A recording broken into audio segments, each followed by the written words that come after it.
like, "You're crazy," and I was like, "I know," but being like, "I could be Denzel." No, you can't. Actually, it's like, you're black, right, Chanel? I was like, "No, no, no, no, no." I said, "Yes, yes, yes. We got evidence. We got witness statements. We got DNA. Put your hands behind your back. You're going to jail." And they were like, "You're gonna send your spit to Kevin Hart right now?" And I was like, "Yes." Hello, and welcome to the Comedy Divas Gurl Talk podcast, where we talk to funny divas from the stage to the screen, to behind the scenes, and everywhere in between to tell their amazing stories. But you know what? They just aren't told enough. I'm your host and founder of Comedy Divas, Sharon Brathwaite, aka Sharon B. Thank you so much for being here. We have a great diva in the house tonight, but please like and subscribe and follow so we can bring you more stories and more divas. So, without further ado, I'm going to bring in Chanel Ali. Miss Chanel is a writer, a comedian, and an actress. You may have seen her not one, but two Comedy Central specials, on Epic Special, countless commercials, and MTV's Girl Code. Please welcome Chanel Ali. Yay! Thanks for having me. I can't wait to do Girl Talk. Girl Talk! How are you? I'm doing so good. I really can't complain. Wonderful. I always like to jump right into it because I want to hear your story. So, when Absolutely. did you know you were funny? Probably when I was about 7, I would say. Yeah, I really just felt like anytime I opened my mouth, especially adults were always like, "Wow, that was insightful and funny. That was suspiciously good," you know? And I did a lot of public speaking. I was always raising my hand, and I just fell in love with comedy. I started watching it and really identifying characteristics that I thought a comedian would have. And I was like, I think I'm one of these people. I didn't tell anybody for like 20 years after that, but I knew it deep down because when I would watch comedy, I felt really connected to it, you know? So, what is your path to getting on stage as a comedian? Well, I waited until I graduated college, and I had went to an open mic really to support a friend, but it was a multi-genre mic. There were singers and poets and lots of different people, and they just had an empty slot, and they were complaining that if somebody didn't sign up, the next act was going to, they were still on their way. We were going to be sitting, and I was like, this is ridiculous. I'll just sign me up, And it was kind of like the universe coming together and forcing me to jump, like, here's this opportunity. Some of your friends are here, like, just do it. And I had a good set. And after that, I started going to the open mics in Philadelphia, where I'm from. And I've been doing comedy 12 years. I've been full-time 6 years. So it took me a while to like phase out my job and, become a full-time artist. But Philly made me really strong, those open mics, and then starting to do the clubs. And then I got on a mega bus with one suitcase, very bohemian, and I moved to New York City. And I started doing the open mics here and some of the independent shows here until I built a lot of buzz. Everybody was talking. Everybody was saying, have you seen that girl from Philly? That girl from Philly, she's really good. And then Michael Che put out on Facebook one day that he was looking for a female opener because he was going on tour. And a lot of people commented my name. And then, he reached out to me. And that was like my first big break, I felt like. Wow. I mean, that's quite a big break. It was really good. And I honestly first turned him down because he wanted me to, yeah, I know it sounds crazy, but he wanted me to do a show like that weekend. And I had already committed to a Women in Comedy Festival. And I was like, Mike, I really can't do that to these women. They have put my name on posters and flyers. They've been advertising me. I would feel terrible. And he was like, you're crazy. And I was like, I know, but I just really want to do it the right way. And luckily, a few days later, he called me back and was like, okay, let's do Caroline's in New York City. Open for me there. And that got me passed at that club and really just established me as, a young comedian who was working on the craft. Wow. Well, kudos to him for bringing up a young woman like you. That's awesome. But Yeah. also, just sidebar, R.I.P. Caroline's. Can't believe that's gone. I know. One of the greatest comedy clubs. I never thought Susan Crazy. Sarandon would become the villain in my story, but she bought Caroline's and she turned it into a ping pong place. So Is that what the story was? I didn't know. I can't even make something up like that. It's just New York City is wild.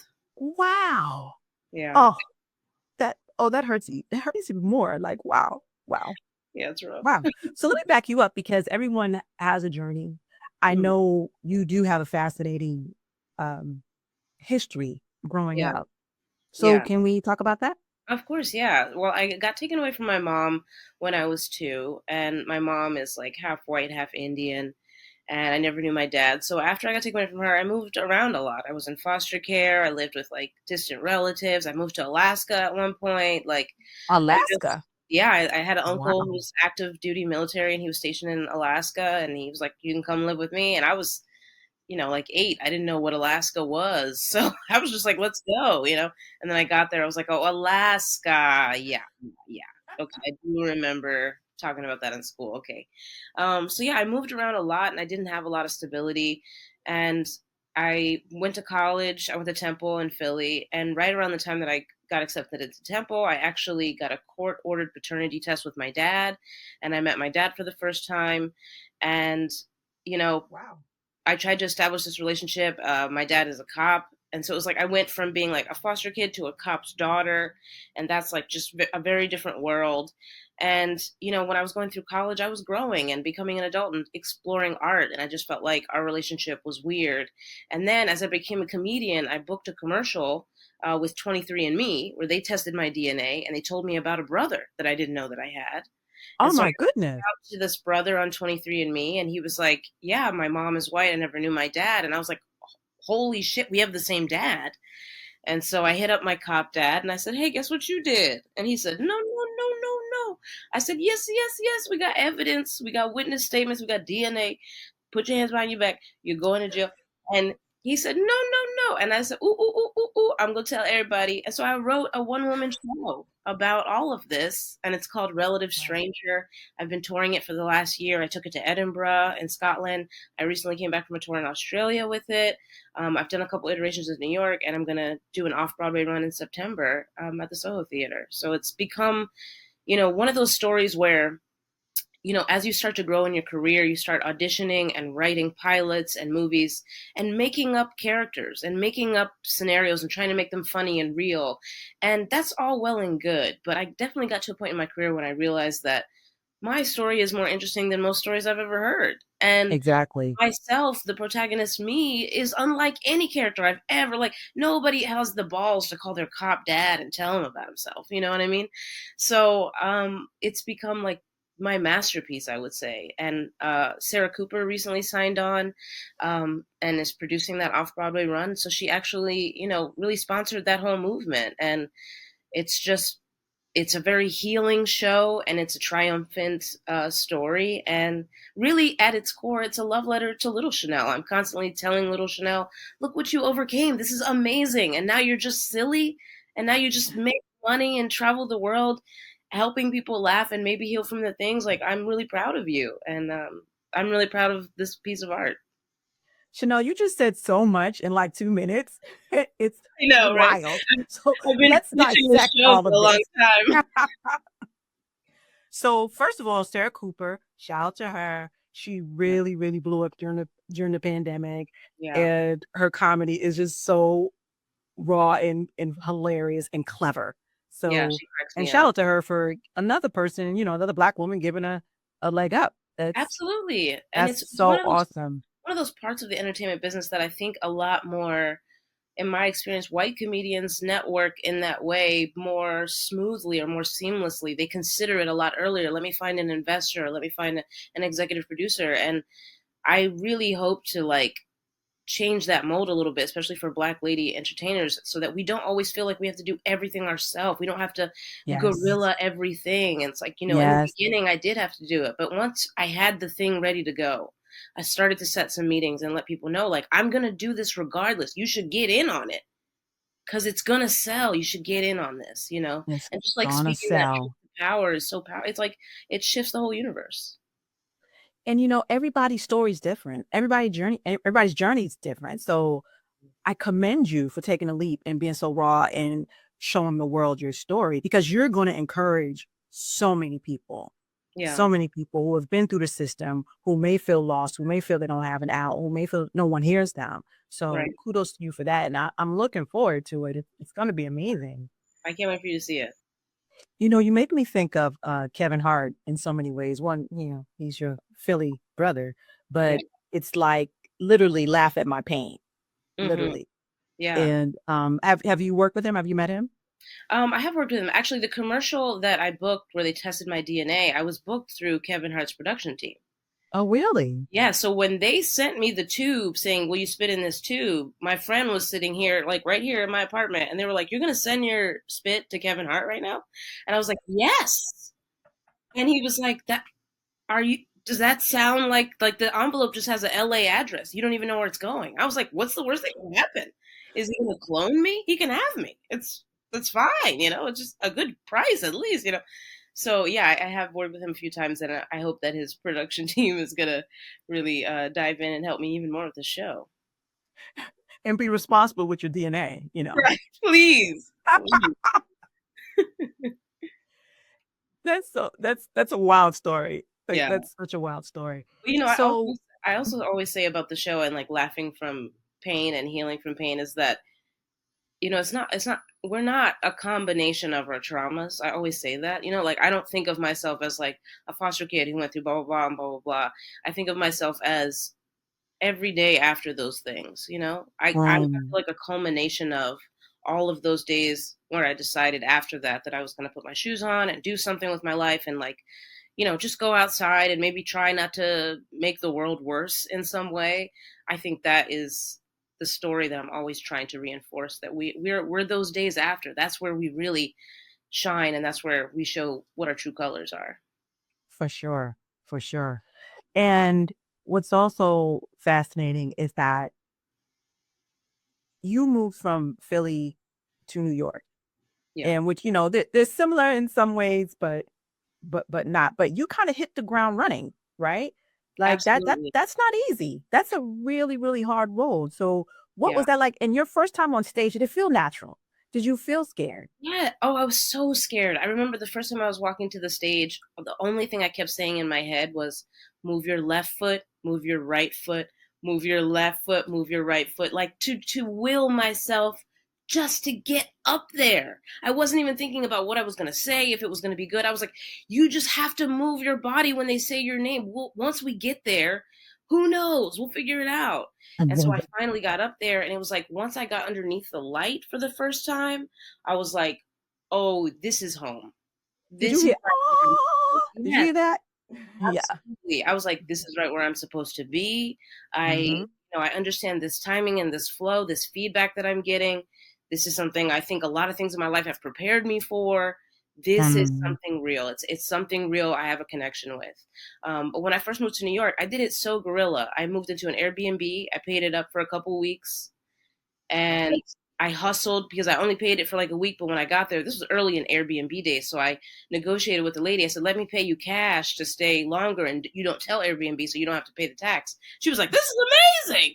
This girl, she's a I love the hustler, hustle. I you know." love the hustle. And so then I got into the scene and started going around and meeting people and telling people, yeah, I'm looking for a place, I'm looking for a place, until I found a comedian who was subletting for a couple months because they were going to LA. So I got to stay in his place for a while until I found a place.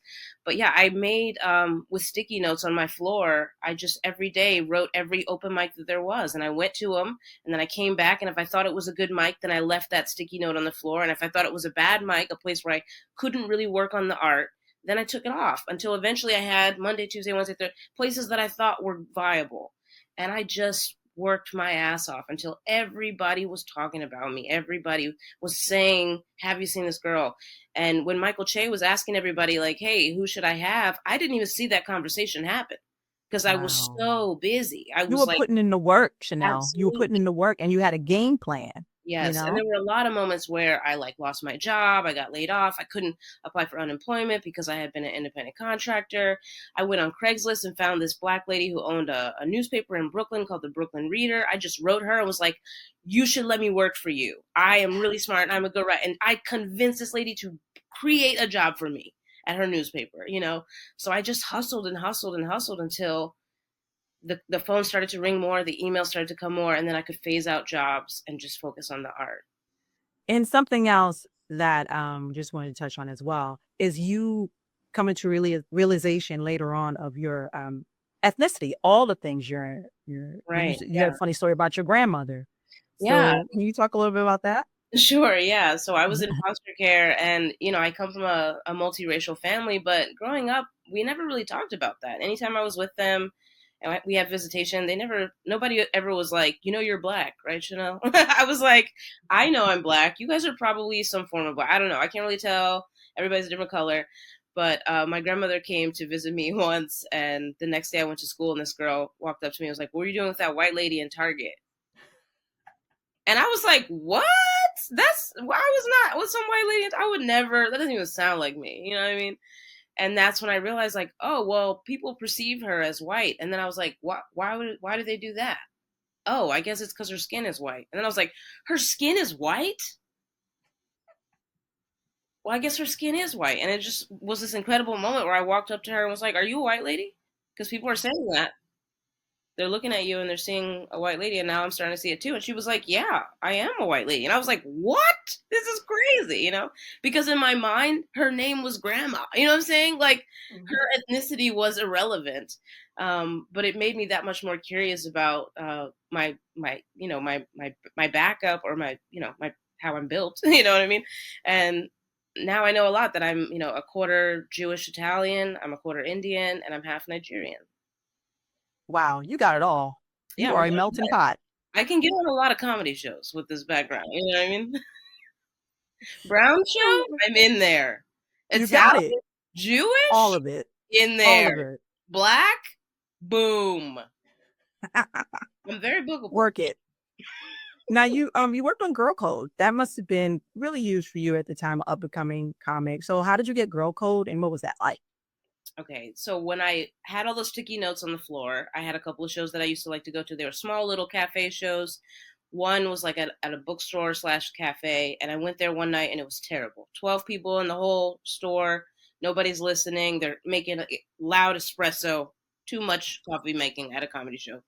And the comedians are really not trying hard. But I go up there and I've been working on my shit. So I do my shit like I always do. I do my shit. I work on my shit. I kill it. And the next day I get an Instagram DM from this guy, and he's like, hey, I happened to be in that coffee shop last night, and I never heard of you, but you are amazing. I'm a producer for Girl Code, and we already casted the show. I can't get you an audition, but if you go home and maybe do a self-tape, I want to show it to the director. So I went home and I set up my camera just like this, and I set up the lighting, and I did my makeup, and I put on background music, and I was like, hey, I'm Chanel Ali. Welcome back to another episode of Girl Code. Today we're talking about besties. And I just made up an episode. I was like, I don't even know what I'm supposed to say. And I sent it in. I waited 2 weeks, and then they emailed me and they said, welcome to Girl Code. You're our newest cast member. And when I got that email, I was on the train. I was so poor. Oh, I was so poor that day. I just started crying on the train, and nobody noticed because it's New York City. But I'm just That's real. at the time, it was like the most money I had ever seen. Now, looking back, I probably should have renegotiated. But at the time, it was really an incredible leg up, and it helped me get my following up, and really just became one of my biggest credits, even still to this day. There's so many lessons in that because, congratulations, that was huge, but it shows how you give 110%. You're supposed to give 110% no matter what, whether it's 2 people in the room or 20,000 people in the room. Yeah. And you did that. And look what happened. Yeah. And it really was one of those things. Like, Girl Code was a show that I loved. I used to watch the show, and I would get closer to the television. Like, how do you get on this show? Like, how do you do it? I don't even know. I just had no idea how it happens. But I was like, I'm going to go to New York and I'm going to show people that I'm funny. And I just kept thinking about it and thinking about it. It's going to happen. It's going to happen. And then boom, there it was, right in my email. You know what I mean? You were visualizing. Absolutely. I believe in that so much. I'm always, yes. Even when my one woman show that's now doing an off-Broadway run, when I got off the phone with my cop dad and I looked out the window, I was like, I'm going to win an Emmy. This guy, that's right. This story, it's going to be, everybody's going to know it, because once you start believing it, you can convince other people. And that energy is so powerful. It just, everything starts to turn in your favor once you start really like seeing it and imagining what it's going to feel like when you get it. Is there a dream collab you want to do? Somebody you want to work with? I love Wanda Sykes, and I've only met her once, and we were both on set for The Marvelous Mrs. Maisel. Oh, okay. She was playing Mom's Mabley. I was like, Mama. Oh, okay. Yeah, so she was playing Mom's Mabley. Yeah. So I met Wanda Sykes playing Mom's Mabley at the Apollo. Wow. And I'm one of the background girls, but I'm dressed in like the historical era attire, so I'm not comfortable. And I watched her kill it in like 3 takes doing this stand up as moms, and it was like black girl comedy inception. You know what I'm saying? Like, so yeah, How that was surreal is that? Because yeah, Mars Mabley is like the godmother of yes, stand-up comedy of Black women in comedy, and then to see absolutely. a legend like Wanda Sykes playing her The in live theater. Apollo. We're doing it live. It was Come on. an amazing experience. I can't believe I got paid to do it. I would have probably did it for free at the time. And I was there with a lot of other like young hopeful actors who probably don't love stand-up comedy as much as me.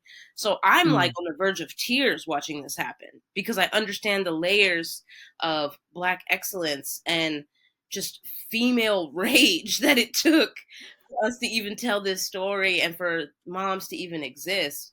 And everybody else is like, yeah, this is a cool scene, you know what I mean? So I would love to work with her, and also even like as a comedic actress, she's hilarious.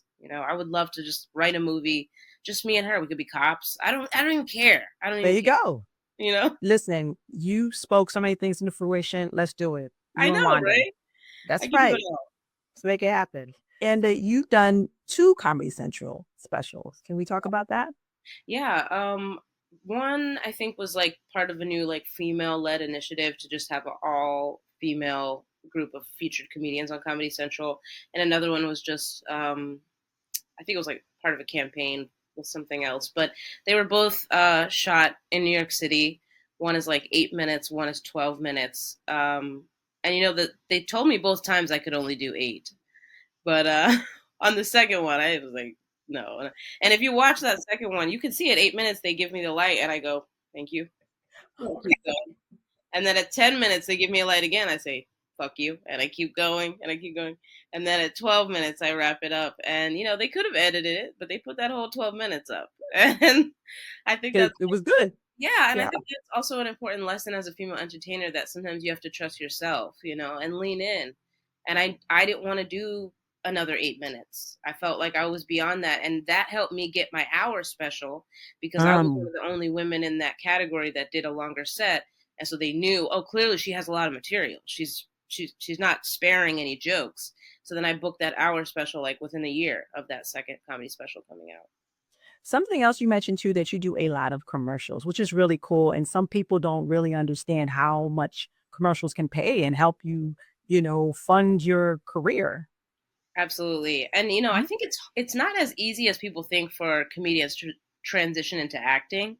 I do think that once your comedy career gets to a certain point, it's natural that you start to get those opportunities because casting directors and people are going to be in the crowd at these fancy places that you start to do comedy. But once you start trying to audition, you realize that like, oh, acting is a whole other art form that I haven't studied. Yeah. I've been watching movies for years, being like, I could be Denzel. No, you can't, actually. He's really tapping into something very, very, very skill based. And he has a lot of talent, but also he works tirelessly. So I had to like work with some acting coaches. And in the beginning, I like really wasn't booking anything. I had a commercial agent. I would go at auditions every day. And then I had some really good lessons and learned how to really identify with a character and decide how they were made up, what built what's inside of them and what's spurring them, and to speak from that place. And also I stopped just reading the lines. I started to make them my own, which they always say, but also like changing the words. And I would say like, she's not going to say it like that, she wouldn't talk like that. And I started to really book a lot of commercials after that once I had that lesson, because I would go in there and say something that nobody else was going to say, and I was going to make them laugh, and I was going to bring some depth to that character. And also, I understand timing comedically. So if they wanted me to be funny and talk really fast or talk really slow, I could deliver and I could do it really quick and take that direction. And so I really started to get competitive about it. And I've booked a good amount of commercials. They've been really incredible. In the last 2 years, I would say my acting work has been about 50% of my income. Wow. Yeah. That's impressive Yeah, I because hope to it's get it it's a even hard road. yeah, I Mhm. hope to get it even higher this next year and a half especially. But it's been incredible, and you'd be surprised how many residuals you can get off something that once in a while they put online. A little Dunkin' Donuts commercial that they run because you show a product in it that's being sold again. So it's been really helpful. Yeah. So what have some of the obstacles you face? It is a tougher road for Black women in comedy, period. So what have some of the obstacles you had to overcome? I think that it's natural in a lot of art spaces that people want to book artists that remind them of themselves. And unfortunately, a lot of comedy club owners, their name is Jim or Steve or Bob, and they want other comedians named Jim or Steve or Bob, or a guy who has the same Mm-hmm. flannel shirt. That it's not even that they're always doing it on purpose. And it's the same way that maybe I would if I owned a comedy club. I probably would book a lot of Black women because I'd be like, I like this girl, you know. So to break into that boys club, I had to be persistent. I had to lean in. I had to kill. I had to be better than everybody else, you know.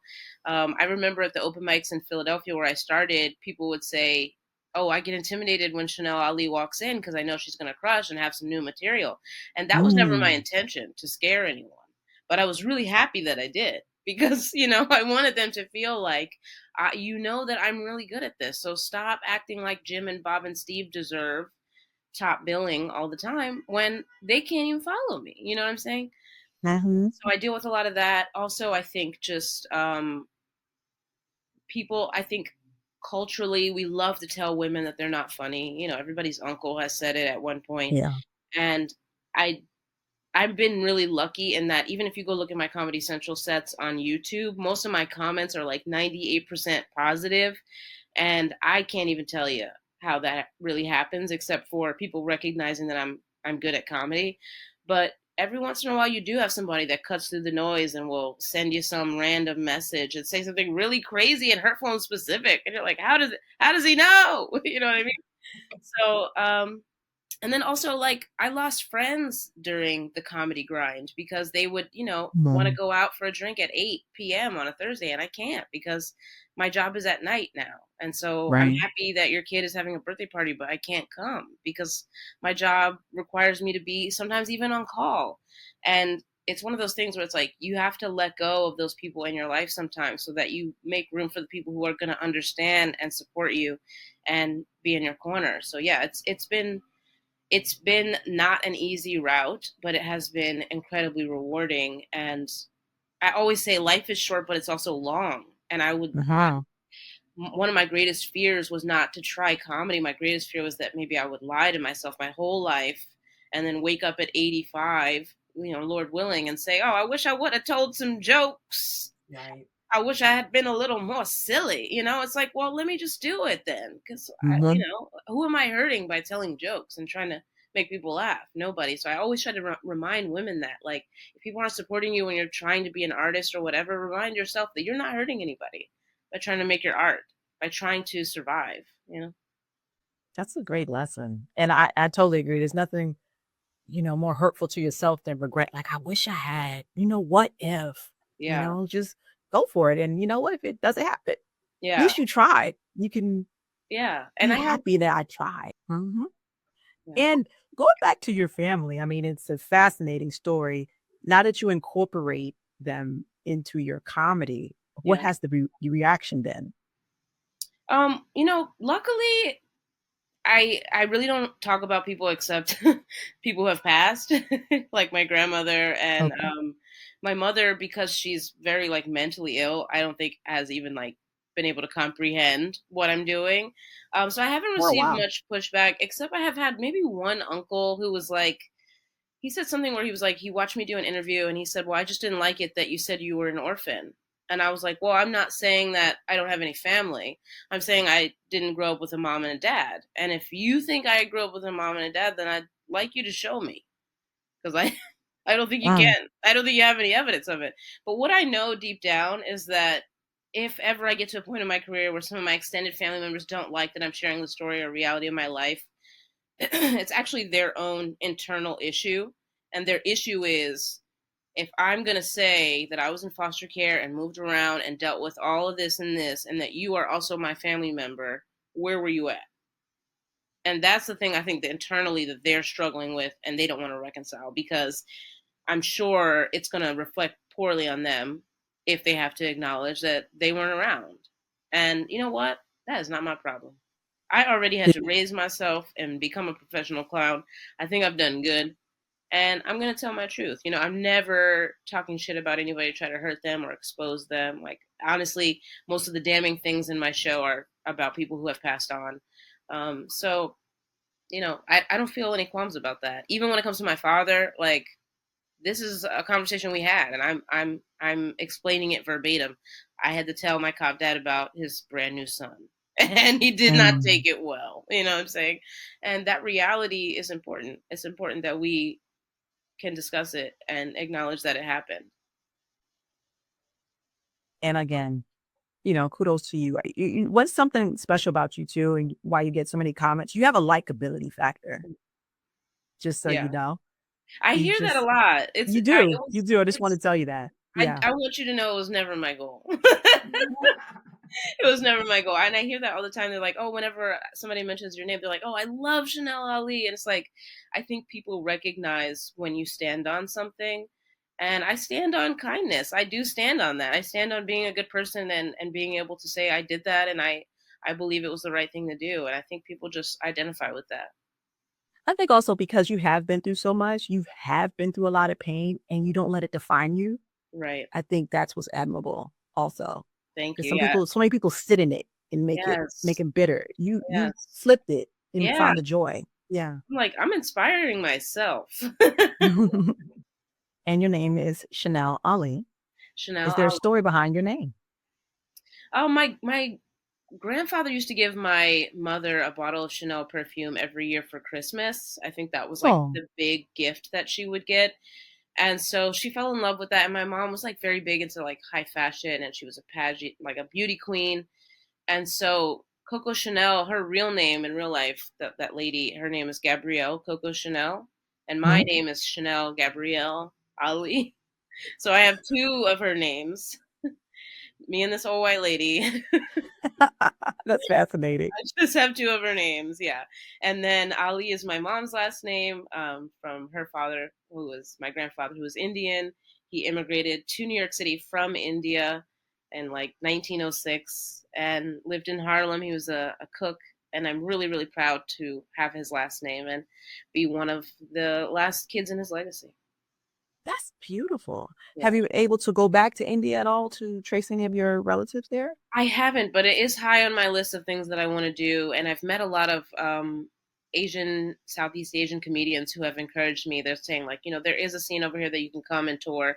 And I've learned in the last few years that my credits are big enough. I can mostly go anywhere. If I want to go tell some jokes, I can, hustle up a little tour and sell enough tickets to make it fun. Go for it, honey. Yeah. Go for it. Like you said, life is long and short, Yeah. go I'm for it. going to go see Eh, everything. Yeah, that's fascinating. So it's something I always like to ask our ladies, if there was a Mount Rushmore of Black women in comedy, and it can be stand up or actors, who would your four be, your Mount Rushmore? Okay. Wanda Sykes for sure. Mom's Mabley for sure, but Mom's Mabley in a suit, not Mom's Mabley in a dress. Okay, Hmm. very specific era of Mom's Mabley. Um, Leslie Jones, love Love her. Leslie, and just even like in conversation, I think Leslie is hilarious. Um, and then, hmm, so it's so hard to pick because there's so many good ones. Um, I really like Yamanika Saunders. I really like her. She has a lot of Yeah, different specials on a lot of different platforms. she's hilarious and raw and Yes, just and like she's one of in your those face. people that you Yeah. can just be out on the street with her and somebody will step on her shoe and then she'll go inside and do 10 minutes on that and it will split you in half. And she'll talk about things so deep in society, like why this person did this thing and why they even felt comfortable, why the manufacturer even made the shoe the way they she just is a joke machine in the best way. Love Yamanika. I love her too. Yeah, she's very funny. Chanel Ali, what is the big dream? What is the big project starring, made by, or, introduced by? What is the big project with Chanel Ali? The big dream. You know, my one woman show, producing it as a special, I think to me is like very high on my list of something I want to have in my legacy. Um, but the big project is just to be a full-fledged entertainer, you know, a multi-hyphenate. I want to write the book. I want to write the movie. I want to write the pilot. I have the TV show. I want to win a Grammy. I want a Tony. You know what I mean? I just want to do it all and make art, especially funny art, on as high a level as possible. And I hope that one day my catalog is so long that people can't pick what the big project is. You know, that's what I hope. Well, good luck. I think you're going to achieve everything you want to go for Thank because you. you have it and you have the drive, you have the vision. So Yeah. it's a pleasure hearing your story. Yeah. And I always just want to make sure, is there anything else you wanted to talk about? I just want to encourage listeners to chase their dreams. And I want to remind you that if you feel like you have a tiny bit of talent in something, whether it's singing, dancing, acting, whatever it is, that's enough. That's enough to get started. That's enough for you to perfect that skill. And that's enough for you to believe that you'll get better and better and better at it until you become the best. Wonderful. Thank you so much, Chanel Ali. This was a pleasure. Your story is amazing. Your drive is awesome. You have a light around you, and I'm so excited to see the next chapter of your career. Thank you so much. This was so fun. Thank you for being on Comedy Divas. And we're going to see you soon. And we're going to see her show. We're going to see all the things she's doing. And how can people follow you? You guys can follow me on Instagram at Chanel Ali. That's Chanel like the perfume, Ali like Muhammad. I also have a website, chanelali.com, and you can just always check that website if you want to see where I'm going next. And your woman show. And my one-woman show will be September 17th through the 28th at the Soho Theater in New York City. Tickets are going to be on sale like in the next few days.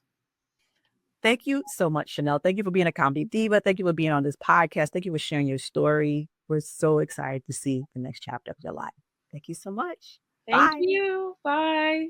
And that was Chanel Ali, everyone. What a great conversation. What a fascinating life. I'm so excited to see her next chapter.